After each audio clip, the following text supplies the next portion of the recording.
Hello दोस्तों, very good evening to all of you. आज हम लोग सैलरी का एक क्विक रिवीजन करेंगे क्योंकि सैलरी मैंने 2 वीक पहले ही पढ़ाया था। एक मैं क्विक रिवीजन कराऊंगा सैलरी का, जिसमें जिसमें मैं इंपॉर्टेंट क्वेश्चंस कवर करूंगा। जैसे मैंने देखो यहाँ पे मैंने 4 से 5 इंपॉर्टेंट क्वेश्चन कर दिया, लेकिन मैं 2-3 important question just quick revision कराऊंगा। और साथ ही साथ आपको ये बताऊंगा कि अगर ओल्ड टैक्स रिजीम या न्यू टैक्स रिजीम का क्वेश्चन आ गया तो उसको कैसे टैकल करना है। तो ये वीडियो बहुत इंपॉर्टेंट है। अगर आप ये वीडियो देख के नहीं जाएंगे तो सैलरी को आप टैकल नहीं कर पाएंगे। तो आप एक छोटा सा कॉन्सेप्ट है जो कि मैंने बोला था आपको एग्जाम के टाइम में, मैं छोटा सा रिवीजन कराऊंगा। तो इसमें मैं क्या क्या एजेंडा क्या क्या सुन लो। पहले मैं आपको ये बताऊंगा कि न्यू स्कीम और ओल्ड स्कीम में क्या चीज एग्जेम्प्ट है और क्या चीज एग्जेम्प्ट नहीं है। पहला एजेंडा ये। दूसरा मैं आपको ये बताने वाला हूं कि सैलरी में जो इंपॉर्टेंट प्रोविजंस है, जैसे एचआरए का कैलकुलेशन एक बार मैं पढ़ा दूंगा आपको। फिर आपको मोटर कार फैसिलिटी वाला जो आता है एक बार मैं वो भी पढ़ा दूंगा आपको, ठीक है। फिर आरएफए रेंट फ्री एकोमोडेशन एक बार मैं वो भी आपको पढ़ा दूंगा, ठीक है। पेंशन ग्रेचुटी, जो पेंशन ग्रेचुटी जो 5 नंबर के सम्स आते हैं, उनका भी एक मैं क्विक रिवीजन आपको करवा दूंगा, ठीक है। ये था मेरा प्रोविजन। इतना कराने के बाद फिर मैं आपको एक फटाफट सम्स करवा दूंगा। 2-3 सम्स करा दूंगा और रिमेनिंग सम्स का सोल्यूशन दे दिया हूं। सारे सम्स का सोल्यूशन दिया हुआ है, देख लीजिए, पूरे सम्स का सोल्यूशन दिया हुआ। सर पीडीएफ कहाँ मिलेगा? पीडीएफ आपको कमेंट बॉक्स में मिलेगा। आपको पता है क्या करना है, इतने दिन से आप फॉलो कर रहे हो अभिषेक पांडे क्लासेस को, तो आपको पता है कमेंट बॉक्स को चेक करना। अब प्लीज अभी तक अगर व्हाट्सएप ग्रुप में नहीं जुड़े भाई जुड़ जाओ। ये पीडीएफ डायरेक्टली मैं व्हाट्सएप ग्रुप में भेजने वाला हूँ, टेलीग्राम में भेजने वाला हूँ। तो सारी फैसिलिटी डायरेक्ट हो जाएंगी भाई अगर आप व्हाट्सएप ग्रुप में जुड़ाते हैं। तो एक व्हाट्सएप ग्रुप का लिंक होगा, उसमें भी जुड़ जाइएगा। चलिए दोस्तों, फटाफट स्टार्ट करते हैं। प्लीज वीडियो को लाइक कीजिएगा, मेहनत को सपोर्ट कीजिएगा। आपके लिए इतना कर रहे हैं, अवस्था देख रहे हो, पूरा हालत खराब है। तो प्लीज एक कमेंट करके जाइएगा समझ में आया कि नहीं आया। एक कमेंट करना है समझ में आया कि नहीं आया। दूसरा कमेंट ये करना, मेरे पास एग्रीकल्चर का एक पुराना वीडियो है, एक पुराना वीडियो एग्रीकल्चर का है, ठीक है। क्योंकि उसमें कुछ अमेंडमेंट नहीं था, तो मेरे पास पुराना वीडियो है। अगर तुमको एग्रीकल्चर पढ़ना है तो मेरे को कमेंट करके बोलो, उस वीडियो को मैं पब्लिक कर दूंगा, ठीक है ना।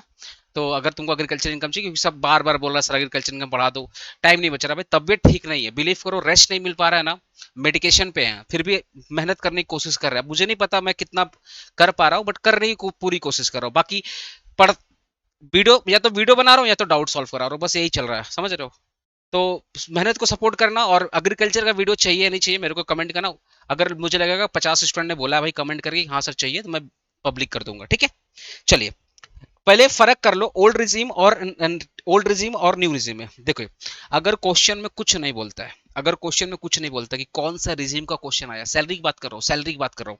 अगर क्वेश्चन में कुछ नहीं बोलता, जैसे भी सैलरी का वीडियो आया ना, वैसे पीजीबीपी का वीडियो आएगा, ठीक है। मुझे लगेगा कुछ इंपॉर्टेंट क्वेश्चन है, मुझे मैं एक वीडियो बना के दूंगा, हर एक इंपॉर्टेंट चैप्टर का क्विक रिवीजन करा रहा हूँ।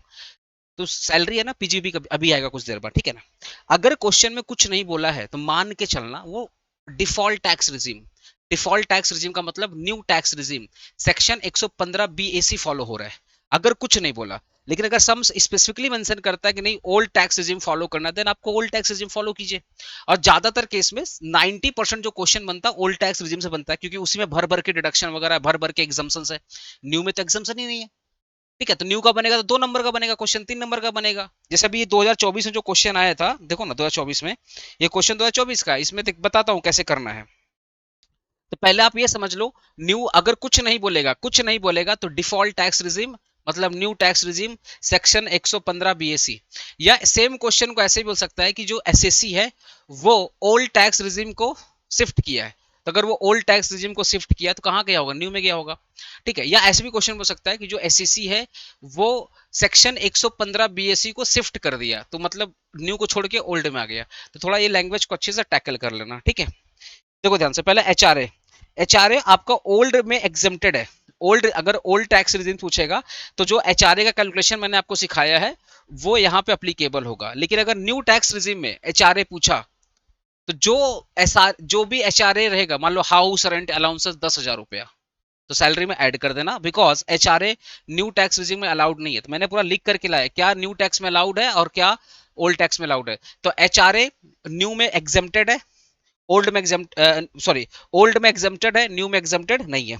लीव ट्रेवल अलाउंसेस ओल्ड में भी एग्जेम्प्टेड है, ओल्ड में एग्जेम्प्टेड है, न्यू में एग्जेम्प्ट नहीं है। न्यू में डायरेक्टली नॉट अलाउड का मतलब भैया सैलरी में ऐड कर देना, सैलरी में ऐड कर देना। नॉट अलाउड मतलब क्या? डायरेक्टली जो अमाउंट दिया रहेगा क्वेश्चन में सैलरी में ऐड कर देना, ठीक है। मान लो एचआरए अलाउंस दिया 50,000 रुपया और न्यू टैक्स रिजीम का क्वेश्चन है, तो डायरेक्टली 50,000 रुपया ऐड कर देना सैलरी में। कुछ कैलकुलेट मत करना। लेकिन अगर वही ओल्ड टैक्स रिजीम है तो जो एचआरए मैंने सिखाया वो ऐसे होगा, ठीक है।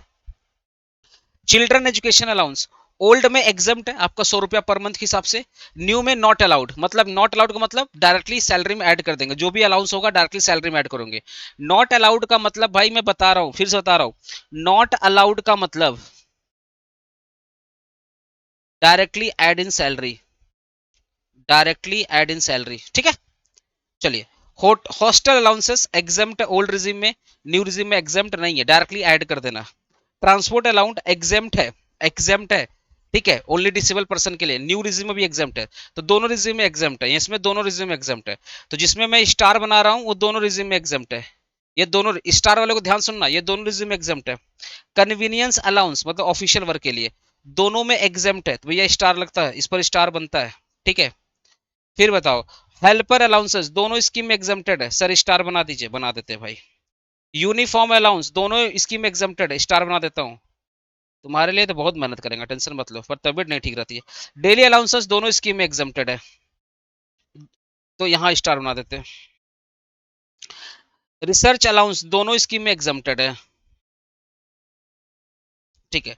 डीए दोनों जगह टैक्सेबल है, दोनों में टैक्सेबल है, डीए दोनों में टैक्सेबल है, ठीक है। तो जिसमें मैं टिक मार दिया वो दोनों में टैक्सेबल, इसमें भी टैक्सेबल है, बोनस कमीशन दोनों में, तीनों में टैक्सेबल है, ये तीनों दोनों में टैक्सेबल है, डीए बोनस कमीशन, ये जो तीनों है ये दोनों चाहे टैक्स हो चाहे ओल्ड टैक्स सब में टैक्सेबल है। तो आपको बस ये चीजों को अच्छे से पढ़ना है, ये चीजों को आपको अच्छे से पढ़ना है, जिसको मैं राउंड करके कर रहा हूं ये वाला, क्योंकि इसमें ये सिर्फ और सिर्फ ओल्ड में एग्जेम्प्ट है, ये सिर्फ और सिर्फ ओल्ड में एग्जेम्प्ट है, बाकी न्यू टैक्स रिजिम में एग्जेम्प्ट नहीं है, डायरेक्टली सैलरी में ऐड कर देना, ठीक है। नॉट अलाउड का मतलब जितना भी अमाउंट क्वेश्चन में दिया रहेगा डायरेक्टली सैलरी में ऐड कर देना। अगर तुमको लग रहा है सर ये छोटी छोटी बातें बड़ी इंपॉर्टेंट है, तो प्लीज वीडियो को लाइक करना, शेयर करना अपने दोस्तों के साथ, ठीक है। चलिए, अब next question, fully exempt salary, both regime जो फुल्ली एग्जेम्प्ट है, ग्रेचुटी दोनों टैक्स रिजीम हो चाहे ओल्ड में, सब में एग्जम्प्ट है, ग्रेचुटी सब में एग्जम्प्ट है, लीव इनकैशमेंट सब में एग्जम्प्ट है चाहे ओल्ड हो चाहे न्यू हो, कंप्यूटेड पेंशन सब में एग्जम्प्ट है चाहे ओल्ड हो चाहे न्यू हो, रिट्रेचमेंट कंपनसेशन सब में एग्जम्प्ट है चाहे ओल्ड हो चाहे न्यू हो, वीआरएस कंपनसेशन सब में एग्जम्प्ट है चाहे ओल्ड हो चाहे न्यू है, ठीक है। ये दोनों में एग्जम्प्ट है, दोनों में एग्जम्प्ट है चाहे ओल्ड हो चाहे न्यू हो, बोथ रिजीम में एग्जम्प्ट है, ठीक है। आइए कुछ इंपॉर्टेंट, इसके बाद मैं सम्स कराऊंगा, कुछ इंपॉर्टेंट रिवीजन करा दे रहा हूं। पहला, मोटर कार फैसिलिटी, इससे क्वेश्चन आएंगे, देखिए चार चीज से क्वेश्चन आएगा, एचआरए का क्वेश्चन रहेगा, मोटर कार फैसिलिटी क्वेश्चन रहेगा, पीएफ का क्वेश्चन रहेगा, इंटरेस्ट ऑन पीएफ का क्वेश्चन रहेगा। सर और बताइए ना, सर और बताइए ना, आपका डीए वाले चीज ऐड रहेंगे, ये सब देख लेना, क्वेश्चन में सब रहेगा वहां पे। फिर सर और क्या क्या हो सकता है, आपके इलेक्ट्रिसिटी, आपका लाइफ इंश्योरेंस प्रीमियम, ये चार पांच चीज ना कॉमन है जो क्वेश्चन में आपको दिखेगा ही दिखेगा। तो मोटर कार फैसिलिटी में आपको रिवीजन करा दे रहा हूँ, ठीक है। देखिए, car owned, expenditure by, car use for both, ठीक है ना। तो बोल रहा है कार ओन्ड, मान लो केस वन, कार इंप्लॉय का है, खर्चा भी इंप्लॉय का है, और इंप्लॉय 100% पर्सनल यूज के लिए आ रहा है, तो ये सैलरी का पार्ट नहीं है, ठीक है। अगर कार इंप्लॉय का है, खर्चा भी इंप्लॉय का है, वो पर्सनल और प्रोफेशनल दोनों के लिए यूज कर रहा है, पर्सनल और प्रोफेशनल दोनों के लिए यूज कर रहा है, तो सैलरी का पार्ट नहीं है, ठीक है। सर एक चीज बताए ना, कार इंप्लॉय का है, खर्चा भी इंप्लॉय का है, अगर वो 100% बिजनेस को यूज कर रहा है, 100% बिजनेस को यूज कर रहा है, तो सर क्या होगा, 100% अगर बिजनेस को यूज कर रहा है तो इस केस में क्या, कार मेरा है, खर्चा भी मेरा है, ठीक है ना, कार मेरा है देखो, कार मेरा है, खर्चा भी मेरा है, तो जितना भी मिल रहा है ना, जितना भी अमाउंट मुझे कंपनी पे करेगी, वो क्या करेंगे, एग्जेम्प्ट हो जाएगा, वो सारा सारा क्या हो जाएगा, एग्जेम्प्ट हो जाएगा, ठीक है। आ जाओ यहाँ पे केस टू आ जाओ, केस टू आ जाओ, कार किसका है, एम्प्लॉय का, खर्चा किसका है, एम्प्लॉयर का, ठीक है। कार एम्प्लॉय का है, खर्चा एम्प्लॉयर का है, ठीक है, कार एम्प्लॉय का है, खर्चा कंपनी दे रही है, तो इस केस में अगर वो 100% पर्सनल यूज करता है, इंप्लॉय का कार है, खर्चा पेट्रोल पेट्रोल मेंटेनेंस दे रहा है कंपनी, अगर वो 100% यूज कर रहा है पर्सनल यूज के लिए, तो इस केस में क्या होगा, जितना भी खर्चा एम्प्लॉयर ने किया है वो सब कुछ आपके सैलरी में ऐड हो जाएगा, जितना भी खर्चा एम्प्लॉयर किया है सब आपके सैलरी में ऐड कर देंगे, अगर आप 100% पर्सनल यूज के लिए यूज कर रहे हो। कार अगर इंप्लॉय का है, खर्चा अगर कंपनी दे रही है, तो इस केस में याद रखिएगा, अगर वो आधा यूज कर रहा है पर्सनल और आधा यूज कर रहा है प्रोफेशनल, मतलब ऑफिस के लिए यूज कर रहा है, तो जितना भी खर्चा हुआ है उसमें से माइनस करेंगे। अगर छोटा कार है मतलब 1600 सीसी, अगर छोटा कार है तो 1800 रुपया पर मंथ के हिसाब से माइनस होगा। या अगर बड़ा कार है जो 1500 सीसी से ज्यादा है तो 2400 रुपया पर मंथ के हिसाब से माइनस करेंगे। और अगर ड्राइवर दिया है तो 900 रुपया पर मंथ के हिसाब से माइनस करेंगे। ये ड्राइवर वाला तो हमेशा 900 ही रहता है। तो अगर कार आपका है, इंप्लॉय का है, खर्चा कंपनी दे रही है और पार्टली पर्सनल पार्टली प्रोफेशनल, तो इस केस में जितना भी खर्चा कंपनी दे रही है उसमें से, मतलब जो भी खर्चा कंपनी दे रही है उसमें से क्या माइनस कर देंगे, 1800 पर मंथ।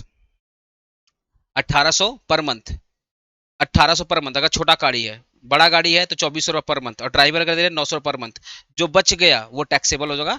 टैक्सेबल मतलब क्या करेंगे, सैलरी में ऐड कर देंगे। चलिए केस 3 आ जाते हैं। कार कार कंपनी का है, खर्चा इंप्लॉय का है। कार किसका, इस बार उल्टा हो गया, कार है कंपनी का, खर्चा किसका है, एम्प्लॉय का है। 100% अगर वो पर्सनल पर्पस के लिए यूज कर रहा है तो जो भी कार का दाम है उसका 10% आपके सैलरी में ऐड हो जाएगा। जो भी कार का दाम है उसका 10% आपके सैलरी में ऐड हो जाएगा। ठीक है।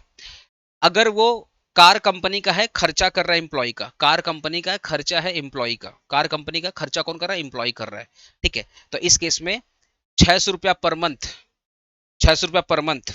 और अगर छोटा गाड़ी है तो 600 पर मंथ, बड़ा गाड़ी है तो 900 रुपया पर मंथ, और अगर ड्राइवर दिया है तो 900 रुपया पर मंथ। ये आपके सैलरी में क्या होगा, टैक्सेबल हो जाएंगे। तो अगर कार कंपनी का है, खर्चा आप कर रहे हो और आधा पर्सनल आधा प्रोफेशनल, तो आपके सैलरी में 600 रुपया पर मंथ के हिसाब से ऐड कर दिया जाएगा। 600 रुपया पर मंथ के हिसाब से ऐड कर दिया जाएगा अगर छोटा गाड़ी है। या बड़ा गाड़ी है तो 900 रुपया पर मंथ के हिसाब से ऐड कर दिया जाएगा अगर बड़ा गाड़ी है। ड्राइवर भी कंपनी दे रही है तो 900 रुपया एक्स्ट्रा ड्राइवर का अलग से 900 रुपया पर मंथ करके ऐड कर दिया जाएगा। ठीक है। ये सबसे ज्यादा क्वेश्चन एग्जाम में आता है, यही क्वेश्चन एग्जाम बार बार आता है। केस 4 देखो मैंने स्टार लगाया है, यही एग्जाम में बार बार पूछता है, सर कार भी कंपनी का है, खर्चा भी कंपनी का है, और 100% अगर पर्सनल पर्पस के लिए यूज कर रहा है तो जो कार का दाम है, जो कार का दाम है उसका 10% प्लस जितना भी पेट्रोल ट्रोल खर्चा किया वो सब ऐड कर देंगे। जितना भी पेट्रोल वगैरह है सब वहां पे ऐड करके आपके सैलरी में ऐड कर दिया जाएगा। कार है मान लो 10 लाख, उसका 10% कितना होगा, 1 लाख रुपया, और साल भर में जितना पेट्रोल कंपनी आपको दी है वो सब कुछ ऐड करके आपके सैलरी में ऐड हो जाएगा। ठीक है। सर अगर आधा बिजनेस और आधा पर्सनल, आधा बिजनेस और आधा पर्सनल, तो इस केस में छोटा कार है तो 1800 पर मंथ, बड़ा कार है तो 2400 पर मंथ, अगर ड्राइवर दे रहा है तो 900 रुपया पर मंथ के हिसाब से क्या हो जाएगा, टैक्सेबल हो जाएगा। टैक्सेबल मतलब क्या, सैलरी में ऐड कर दिया जाएगा। ठीक है ना। ठीक है। यहाँ याद है पार्ट ऑफ मंथ क्या करना, इग्नोर करना है, यहाँ पे पार्ट ऑफ मंथ इग्नोर करना है। ठीक है ना।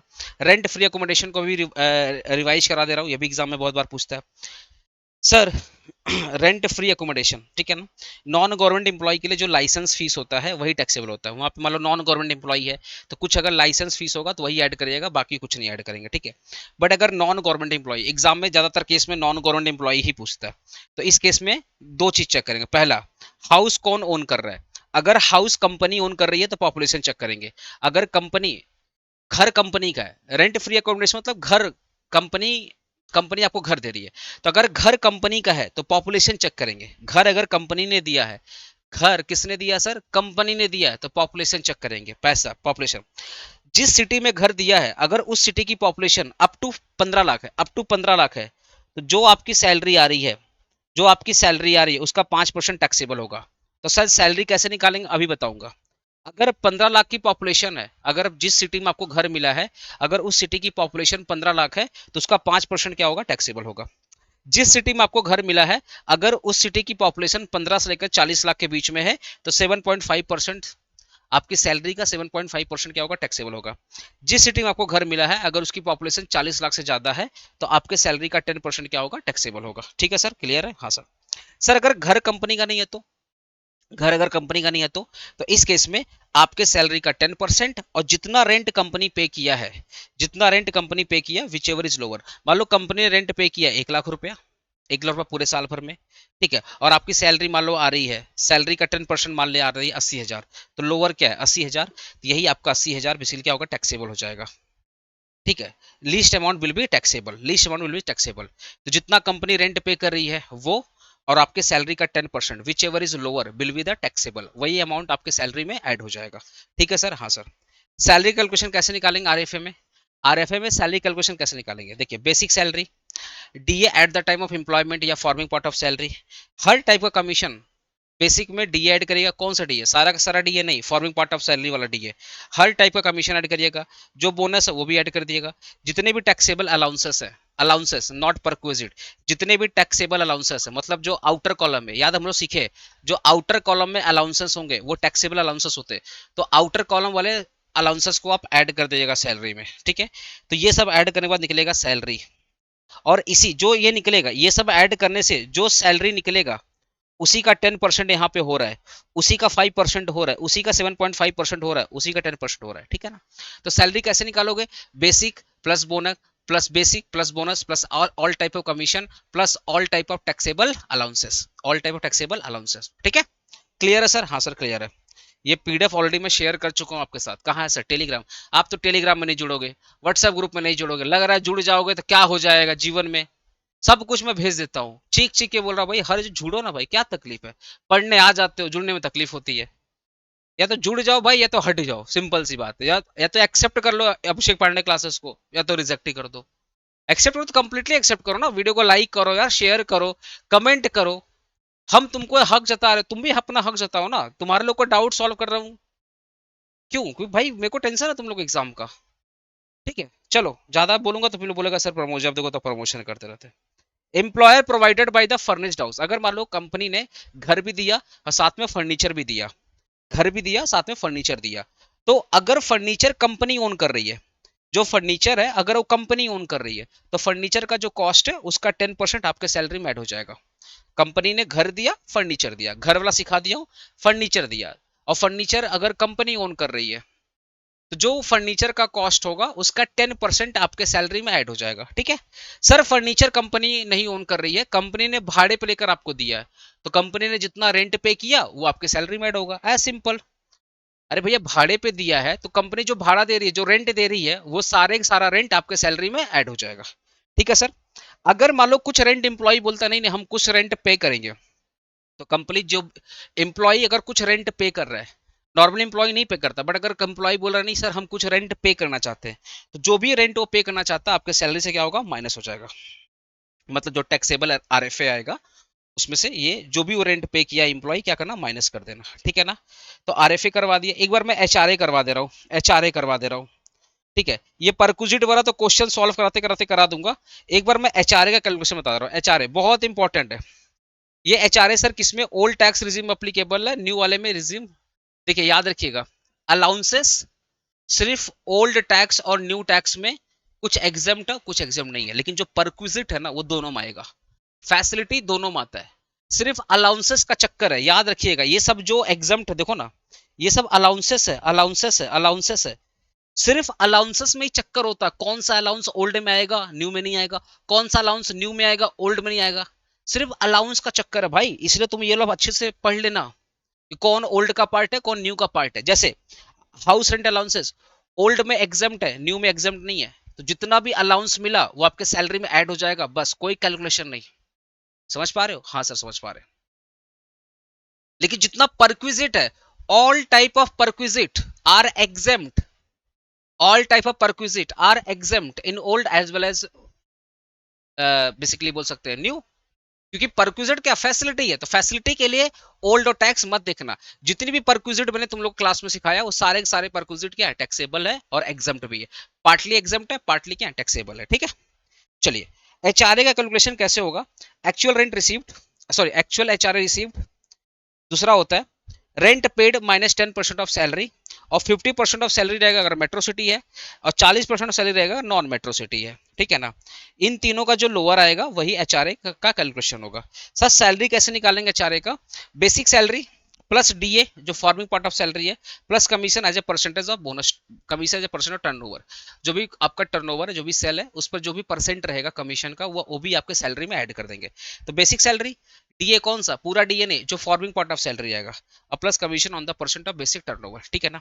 कभी कभी एग्जाम में ना सिर्फ डीए लिखा रहता और कुछ नहीं लिखा रहता, तो अब आपके ऊपर में, आप उसको फॉर्मिंग पार्ट ऑफ मानते हो या नहीं मानते हो। अगर आप उसको फॉर्मिंग पार्ट ऑफ सैलरी मानते हो तो नोट डाल देना कि सर हम डीए को फॉर्मिंग पार्ट ऑफ सैलरी मान रहे हैं। अगर नहीं मानते हो तब भी नोट डाल देना कि डीए को हम फॉर्मिंग पार्ट ऑफ सैलरी नहीं मानते। जो भी मानोगे डाल देना, जो भी मान लो, जो भी अजम्पशन रहेगा डाल देना वहां पर, ठीक है ना। प्रोफेशनल टैक्स क्या होता है, सैलरी में ऐड करते हैं, यहाँ पे माइनस करते हैं। लेकिन ओल्ड टैक्स रिजिम में क्या होता है, ओल्ड टैक्स रिजिम में जो भी प्रोफेशनल टैक्स आपने माइनस किया है उसको ऐड बैक कर दिया जाता है। अभी कराऊंगा। Professional tax old tax regime में अप्लीकेबल होता है। तो एक बार ऐड करते हैं, बाद में माइनस करते हैं। जो एम्प्लॉयर पे करता है वो ऐड करते हैं, एम्प्लॉयर जो भी पे करेगा तो सैलरी का पार्ट होगा, तो उसमें ऐड करेंगे, बाद में क्या करते हैं, माइनस करते हैं। ओल्ड टैक्स रिजिम में क्या होता है, जो भी आपने ऐड किया था आप एक बार ऐड कर दो, फिर माइनस मत करना। न्यू टैक्स रिजिम में क्या होगा, एक बार ऐड होगा, ये वाला नहीं होता, न्यू में ये वाला काम नहीं होता, बस ऐड होता है, माइनस नहीं होता है, ठीक है। एंटरटेनमेंट होता है, सब नहीं पूछता है। चलो मैं तुमको थोड़ा सा पेंशन वाला थोड़ा सा करवा दे रहा हूँ। पेंशन देख भैया, पेंशन दो टाइप का होता है, कम्यूटेड होता है, अनकम्यूटेड होता है। कम्यूटेड मतलब क्या होता है, एक बार अपने लमसम रिटायर हुए, एक बार अपने लमसम में पेंशन उठा लिया, एक बार में पूरा अमाउंट आपने उठा लिया। तो इस केस में क्या होगा, अगर गवर्नमेंट एम्प्लॉई है तो 100% एग्जाम्प्ट होगा, और अगर नॉन गवर्नमेंट एम्प्लॉई है तो दो चीज होगा। अगर आपको पेंशन के साथ साथ ग्रेचुटी मिल रहा है, ठीक है, तो 1/3 ऑफ कम्यूटेड पेंशन, मतलब जो पेंशन मिल रहा है ना, पहले उसको आप 100% पे ले जाना। मैंने क्लास में करवाया, वन शॉट सैलरी वाला में करवाया है, इसको ये सब मैंने करवाया है, जस्ट रिवाइज कर रहा हूँ। जो भी कम्यूटेड पेंशन रहेगा उसको पहले आप 100% पे ले जाना, और फिर उसका 1/3 एग्जाम्प्ट हो जाएगा। तो जो भी आपको पेंशन मिल रहा है, अगर पेंशन भी मिल रहा है, ग्रेचुटी मिल रहा है, तो 1/3 ऑफ 100% ऑफ कम्यूटेड पेंशन। तो जो कम्यूटेड पेंशन है, मान लो 60% है, तो मान लो 3 लाख रुपया है और वो 60% के बराबर है, तो 3 लाख डिवाइडेड बाई 60 इंटू कर देना 100, तो जो अमाउंट आएगा उसका 1/3 एग्जाम्प्ट हो जाएगा। अगर ग्रेचुटी नहीं मिल रहा है तो इसका इसमें जो हाफ हो जाएगा। तो क्या करना, कम्यूटेड पेंशन जो मिल रहा है उसको 100% में पहले कन्वर्ट करना, और फिर उसका हाफ तुम्हारा क्या होगा, एग्जाम्प्ट हो जाएगा। अगर मैं ग्रेचुटी की बात करूं, अच्छा, अगर अनकम्यूटेड पेंशन है, जो कि मंथली मंथली पेंशन आती है, जैसे सैलरी मंथली आती है ना, वैसे भी पेंशन मंथली आती है, तो इस केस में क्या होगा, 100% टैक्सेबल होगा, चाहे गवर्नमेंट एम्प्लॉय हो या नॉन गवर्नमेंट एम्प्लॉय हो, ठीक है। अगर मैं ग्रेचुटी की बात करूं तो 100% एग्जाम्प्टेड है गवर्नमेंट एम्प्लॉय के लिए। नॉन गवर्नमेंट एम्प्लॉय के लिए दो चीज है, अगर non government employ gratuity act में कवर्ड है, तो इस केस में होगा, जो एक्चुअल अमाउंट रिसीव किया है 20 लाख रुपया का स्टैट्यूटरी लिमिट है, 15/26 into last drawn salary into the completed year of service और part thereof. The completed of service और पार्ट देयर ऑफ मतलब क्या, जितना साल तक सर्विस किया, अगर 6 महीने के बाद रिटायर किया तो पूरा 1 साल ऐड कर देंगे, ठीक है। और अगर नॉन, बस मैं रिवाइज करा रहा हूँ भाई, पढ़ा नहीं रहा हूँ, रिवाइज करा रहा हूँ, पढ़ाना रिवाइज अलग होता है। अगर not cover under the gratuity act, तो इस केस में क्या होगा, लिस्ट ऑफ द फॉलोइंग, जो अमाउंट का ग्रेचुटी मिला है 20 लाख रुपया, इसमें नॉट कवर्ड है ना, तो बेनिफिट ज्यादा गवर्नमेंट नहीं देना चाहती है, दैट इज भाई 15/30 करते, हाफ करते, into the last 10 month of average salary into the completed year of service. इसमें पार्ट देयर ऑफ नहीं होता, मतलब अगर आप 30 साल और 11 महीना भी जॉब करते हैं तो 30 साल ही जोड़ा जाएगा, पार्ट ऑफ मंथ को इग्नोर करते हैं, यहाँ कंप्लीटेड ईयर जोड़ते हैं। तो एक्चुअल अमाउंट रिसीव्ड 20 लाख रुपया, 15/30 into last month of salary, last 10 month of average salary into the completed year of service, ठीक है।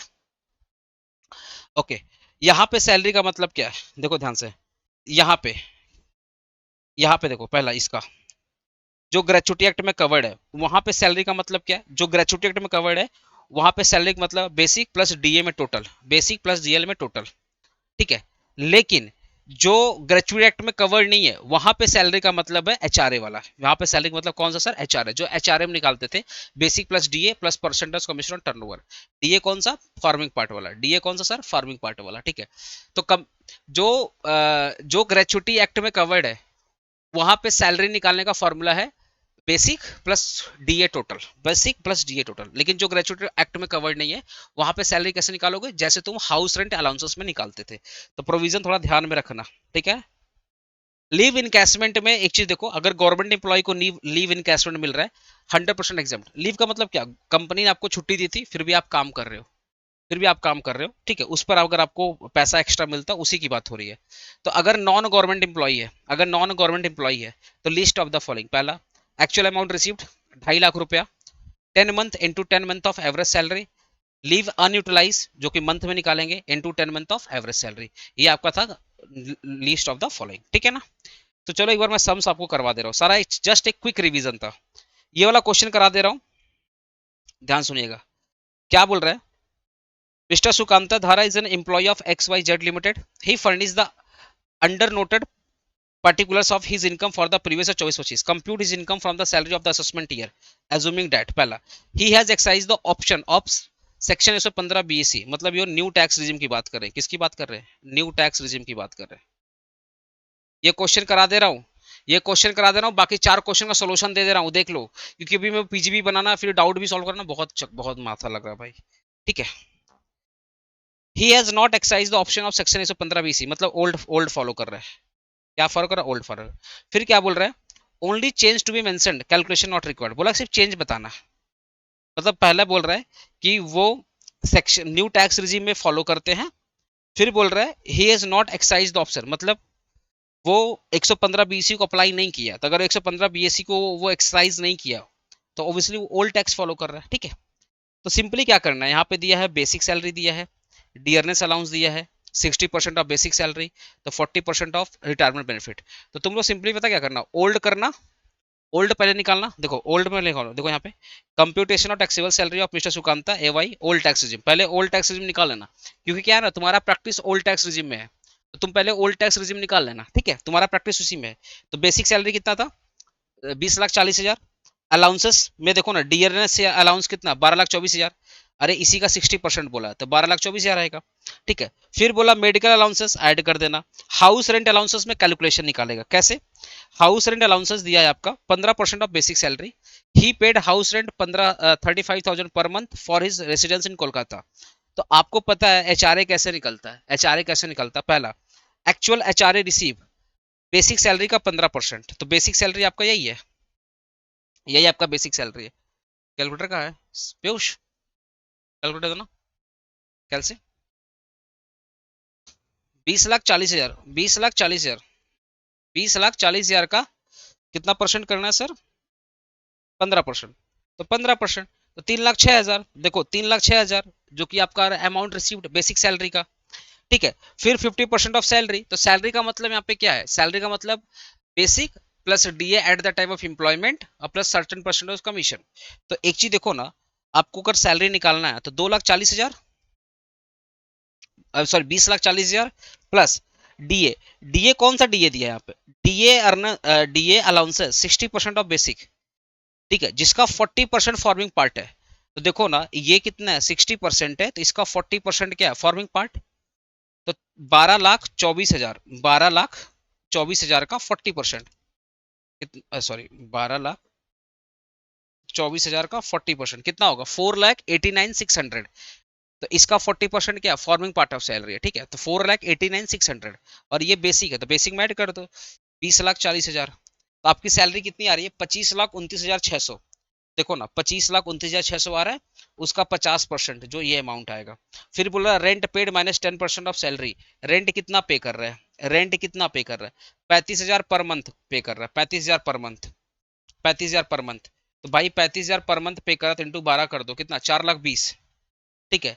तो इसी का 10% करोगे, इसका 10% करोगे, तो 4,20,000 रेंट पे कर रहा है, तो पहले इसका 10% करो, तो 25,29,600 का 10% करो, कितना आ रहा है, 2,52,960 minus rent paid minus 10% salary, ठीक है। तो रेंट पेड 4,20,000 कितना आ रहा है, 1,67,040, हाँ यही आ रहा है 1,67,040। तो अब एक चीज देखो, ये आ गया अमाउंट रिसीव्ड, ये आ गया 50% ऑफ सैलरी, और ये आ गया 1,67,400, तो लिस्ट ऑफ द फॉलोइंग, तो यही तो लिस्ट है, यही तो लिस्ट है, तो यही क्या हो जाएगा, एग्जेम्प्ट हो जाएगा। तो जो भी अलाउंसेस मिल रहा है, जो भी अलाउंसेस मिल रहा है उसमें से ये वाला क्या होगा, एग्जेम्प्ट हो जाएगा, समझ गए। जो भी अलाउंसेस मिल रहा है, देखो ना कौन सा अलाउंस मिल रहा है सर, एचआरए, एचआरए मिल रहा है 3,06,000, उसमें से एग्जेम्प्ट कितना होगा, 3,06,000 में से एग्जेम्प्ट कितना होगा सर, ये वाला अमाउंट एग्जेम्प्ट होगा, ये वाला अमाउंट एग्जेम्प्ट होगा। तो जो टैक्सेबल कितना हो जाएगा, 3,06,000 माइनस 1,67,000 040, कितना हो जाएगा, 1,38,960, तो 1,38,960 आपके सैलरी में क्या करेंगे, ऐड कर देंगे। जैसे तुम लोगों को मैंने सिखाया वो अच्छे से कर लेना, ये तो सब बुक का है, अच्छे से तुम लोग कर लेना, ठीक है ना। चलिए, मेडिकल अलाउंसेस आपके सैलरी में क्या होगा, ऐड हो जाएगा, एक्चुअल एक्सपेंसेस से मतलब नहीं है, ठीक है, ये आपके सैलरी में क्या कर देंगे, ऐड हो जाएगा। He and his employer each contributed 14% of salary to the recognised provident fund. बोल रहा है कि सैलरी का 14% लोग रिकॉग्नाइज प्रोविडेंट फंड में डाल रहा है। तो भैया 12% क्या एग्जाम्प्ट है, देख लो इसका सैलरी। याद करिए पीएफ में सैलरी कौन सा, जो एचआरए वाला सैलरी है वही पीएफ में भी आता है, जो एचआरए वाला सैलरी है। देखो परक्विजिट की बात कर जाओ, पहला कहाँ गया, हाँ, एम्प्लॉयर कंट्रीब्यूशन टू आरपीएफ कितना कर रहा है, 14%। 14%, तो सैलरी कितनी है, कौन सा सैलरी, कौन सा सैलरी जो एचआरए में निकाले थे, एचआरए में सैलरी कितना निकाले थे, 25,29,600, 25,29,600। ठीक है, उसका कितना परसेंट, 14%, उसका 14% करो, देखो कितना आ रहा है, 3,54,144 आ रहा है क्या, देखो 3,54,144, तो 25,29,600, उसका 14%, उसका 14% क्या है बेसिकली, ये लोग कंट्रीब्यूट कर रहे हैं, तो 12% तो एग्जाम्प्ट है, तो 2% ही टैक्सेबल होगा ना, 2% टैक्सेबल होगा, तो जो एग्जाम्प्ट है वो माइनस कर दो, ये क्या है 2% है। तो तुम इसका ना, अगर तुम इसका डायरेक्टली 2% निकालेगा तब भी देखना ये वाला अमाउंट आएगा, 25,29,600 का 2% निकालना भाई, 50,592, देखो ना 50,592 डायरेक्टली आपके सैलरी में ऐड हो जाएगा। तो 14% जो कंट्रीब्यूट कर रहा है, तो यहाँ पे सैलरी मतलब एचआरए वाला सैलरी, उसमें जो 15% कंट्रीब्यूट कर रहा है, 14%, तो जो भी सैलरी निकला था ना 25,29,600, उसका 15%, सॉरी उसका 14% निकालोगे तो आएगा 3,54,144। ठीक है, उसका फिर 12% एग्जाम्प्ट है, तो 2% टैक्सेबल है। तो तुम ना एग्जाम अगर बहुत टाइम नहीं है तो डायरेक्टली क्या करना है, एचआरए में जो सैलरी निकाला था ना वही पीएफ में सैलरी लगता है, तो एचआरए में सैलरी निकाले थे 25,29,600, डायरेक्टली उसका 2% टैक्सेबल कर देना, ये अमाउंट आएगा, डायरेक्टली कर देना, कोई दिक्कत वाली बात नहीं। अब इंटरेस्ट की बात करते हैं, इंटरेस्ट क्रेडिटेड कितना 11%, तो इसका कैलकुलेशन तुम लोग को मैंने सिखाया हूँ। अलग अगर 11% है मतलब ये जो इंटरेस्ट आ रहा है, ये जो इंटरेस्ट आ रहा है ये 11% के बराबर है, तो 9.5% क्या है, एग्जाम्प्ट है। तो 5,28,000, 5,28,000 कहाँ गया, 5 लाख एग्जाम्प्ट कैसे निकालोगे, देखो इंटरेस्ट कितना मिल रहा है, 5,28,000, तो एग्जाम्प्ट कितना होगा, 5,28,000। ठीक है, 11% के बराबर है, तो इंटू कर देगा 9.5, देखिएगा यही वैल्यू आएगा, तो 5,28,000 11 के बराबर है, तो इंटू कर देंगे 9.5, तो 5,56,000, 4,56,000, देखिए 4,56,000 ये माइनस हो जाएगा, तो ये अमाउंट क्या होगा, टैक्सेबल, और यही सैलरी में ऐड हो जाएगा। ठीक है, और कुछ दिया है क्या सर, और कुछ दिया है क्या सर,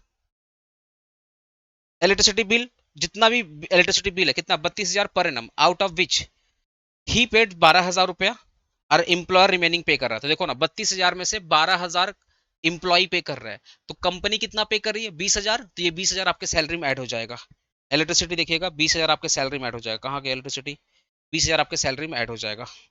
ठीक है सर, हाँ सर।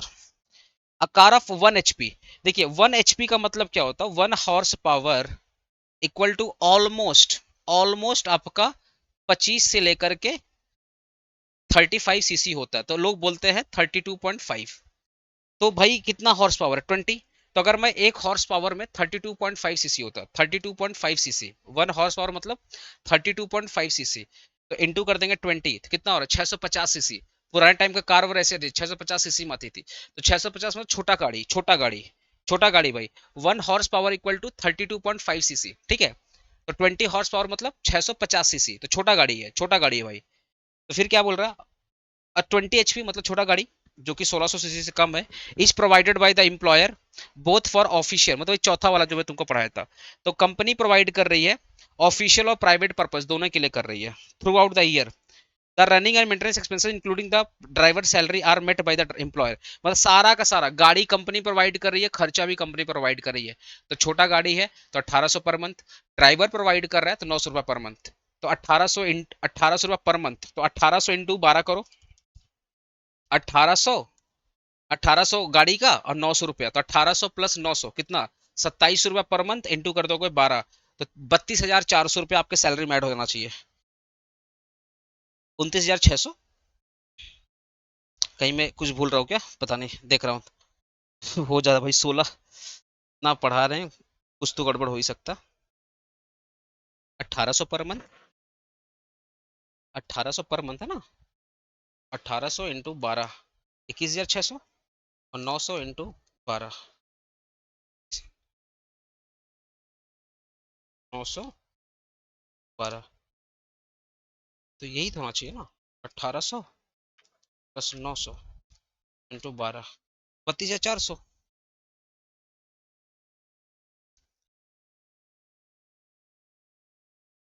29,600 कैसे आ रहा है, थोड़ा मैं देखता हूँ, रुको तो।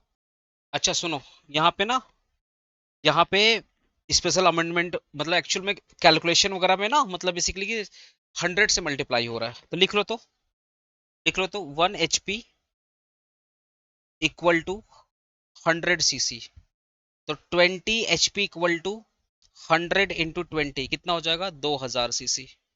ठीक है, तो 100 × 20 कितना हो जाएगा, 2000 cc। ठीक है, तो 1 HP equal to 1 HP equal to 2000 cc। आए बस हमने, ओके। हाँ ठीक है, 2000 cc तो बड़ा गाड़ी हो गया, तो बड़ा गाड़ी होगा तो फिर आपका हो जाएगा 2400 पर मंथ।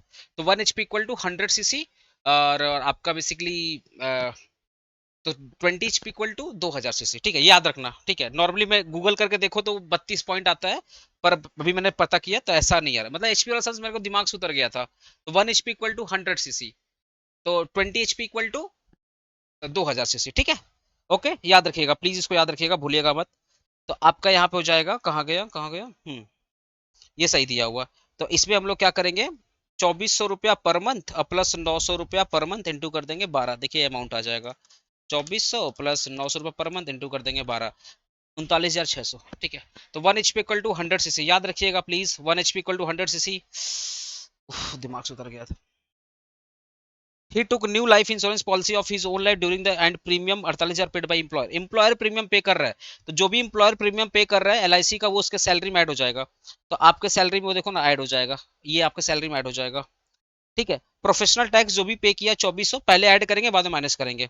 तो देखिए ना, पहले प्रोफेशनल टैक्स को क्या करेंगे, पहले ऐड करेंगे, और बाद में क्या करेंगे, प्रोफेशनल टैक्स को माइनस करेंगे। ठीक है, तो सारे कुछ ऐड वेड करने के बाद ये अमाउंट आया, ये अमाउंट आया। ओल्ड टैक्स में 50,000 होता है। ओल्ड टैक्स में हम लोग स्टैंडर्ड डिडक्शन जो IA होता है उसे 50,000 एग्जाम्प्ट करते हैं। ठीक है, अब प्रोफेशनल टैक्स 2400, तो 50,000 प्लस 2400 कितना तो इसको क्या करना, बेसिकली इस अमाउंट में से ये और ये माइनस करोगे तो ये अमाउंट आ जाएगा, विच इज टैक्सेबल सैलरी। ये जो टैक्सेबल सैलरी आया ये ओल्ड के हिसाब से आया है, ठीक है ना। अब अगर मैं बात करूं इसकी, अगर न्यू की बात करूं, न्यू की बात करूं, तो न्यू में क्या क्या होगा, ध्यान सुनिएगा, न्यू में क्या क्या होगा, देखो।